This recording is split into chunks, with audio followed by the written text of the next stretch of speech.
আসসালামু আলাইকুম গাইস, সকলে কেমন আছেন? আশা করি ভালোই আছেন। তো এগুলো হচ্ছে আমার ফ্যামিলি, বুঝছেন? এগুলো হচ্ছে আমার ফ্যামিলি।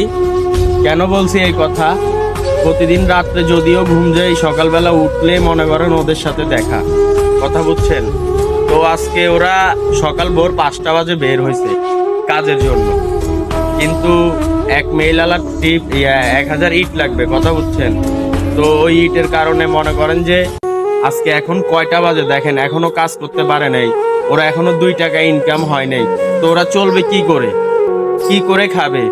যদি ঠিক আছে আপনারা কোম্পানি হইছেন, আল্লাহ দিয়েছে আপনাদেরকে, তো আপনারা কি লেবারদের সাথে এগুলো করবেন? একটা টাকা এখনো বেতন পড়ে না। এখন আছি বর্তমানে 60 এখনো একটা বসিও লোড দেয়নি।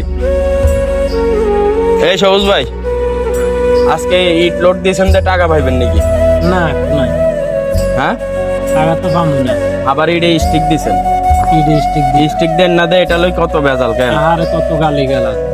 এই লোকটার ফ্যামিলি আছে, এই লোকটার ফ্যামিলি আছে, এর প্রতি মাসে ঘর ভাড়া আছে, ছেলে মেয়ের খরচ আছে, মানে যাবতীয় খরচ আছে।